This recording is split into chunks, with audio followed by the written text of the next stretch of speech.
I used to think something was wrong with me. I couldn't enjoy a song, a walk, a quiet morning, unless I knew someone was thinking of me too. A beautiful melody would play, or the sun would hit the trees just right, but inside, I felt nothing, just a hollow quiet, until the phone buzzed. That tiny vibration, a name on the screen, it was like a switch flipped. Suddenly, the world had color, the song felt real, I felt real. But the moment the conversation ended, the moment the text stopped, that light would fade, and I'd be left in the quiet again, waiting for the next spark. This wasn't about one person, not really. It was a pattern, a shape repeating itself across different relationships, different friendships, different loves.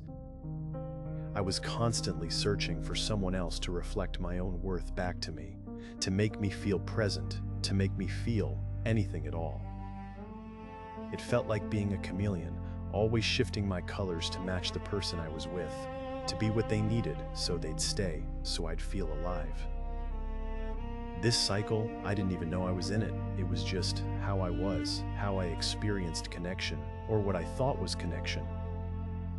Every single time I let someone in, the story repeated itself, a different face, a different name, but somehow always the same ending.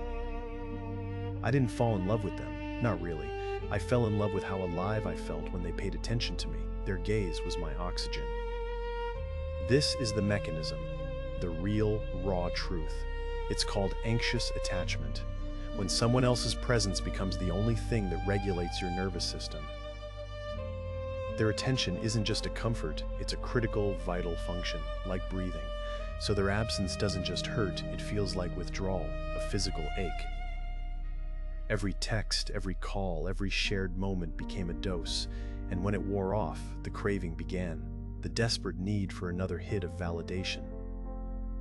I'd check my phone obsessively, replay messages, analyze every word, every emoji. Was that a subtle shift? Were they pulling away? Was I losing my source? The internal monologue was relentless, searching for proof. Proof I was still loved, proof I was still enough, proof I was still worth their time. Every silence was a threat, every delayed reply a catastrophic sign. My entire self-worth was a fragile boat tossed on the ocean of their availability. I never learned to give myself that regulation, that comfort, that steady sense of, I am okay just as I am, so I outsourced it to everyone I loved. They became my emotional thermostat. If they were warm, I was warm. If they were distant, I froze. My internal temperature was entirely dependent on their mood. And the worst part, I genuinely believed this was just how love worked. This intense, all-consuming need, this absolute surrender of self. Then, as it always does, the inevitable happened. The person, the source of my regulation, began to pull away, slowly, subtly at first. The texts became shorter, the calls less frequent, the shared laughter, it felt thinner, more brittle. I could feel the light dimming. My frantic attempts to re-engage, to reignite that flame, only pushed them further away. It was a desperate dance, and I was losing rhythm. The day it ended wasn't a shock. It was a slow, agonizing slide, like watching a ship sink, knowing you're tied to the mast. Then came the silence, absolute, deafening, the kind that echoes in the deepest parts of your soul, the kind that strips away everything. I wasn't just sad, I was empty, devastated. My interest in everything, music, books, even just moving through the day, drained out of me. Mornings were the worst, waking up to the stark reality that no one was thinking of me, no one was waiting, no one was there to make me real. It was a grief I couldn't name, not just for the person, it was deeper, more fundamental, like losing a part of my own identity. And then, a thought slowly surfaced, cutting through the fog of pain, a brutal, honest realization I wasn't grieving them. I was grieving the only time I ever felt like enough, the only time I felt truly seen, validated, important, the only time I felt real. This was the true loss, not a person, but the external source of my own aliveness. It was like a drug addiction, and I was in withdrawal from myself. the world had gone utterly flat, gray. Without their attention, I was just a collection of atoms, drifting, unseen, unremarkable. This was the absolute bottom, the lowest point, and it was here, in the rubble of my own making, that a new question, a quiet whisper, began to form. Who am I when no one is watching me? Who am I when no one is thinking of me? Who am I when no one is around? It was a terrifying question, because the answer for so long had been no one, or at least no one worth noticing.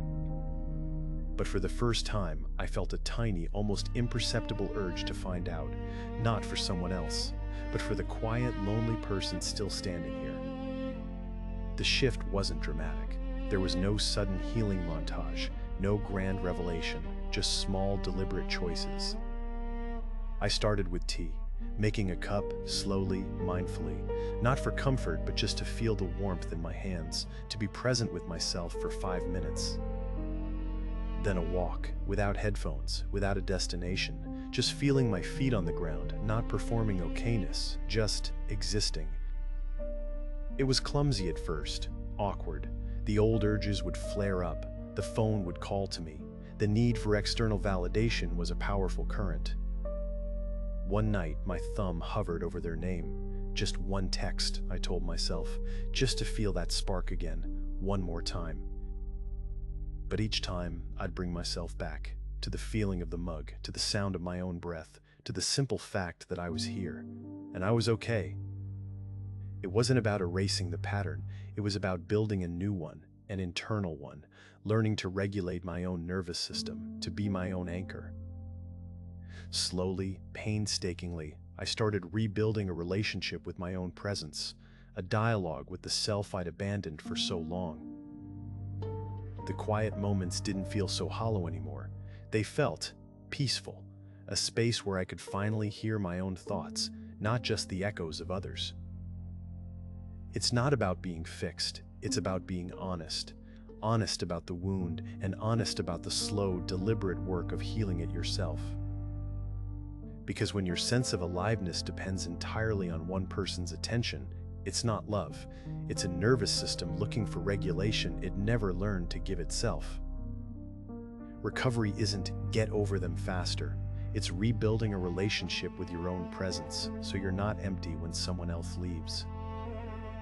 It's understanding that you are the source.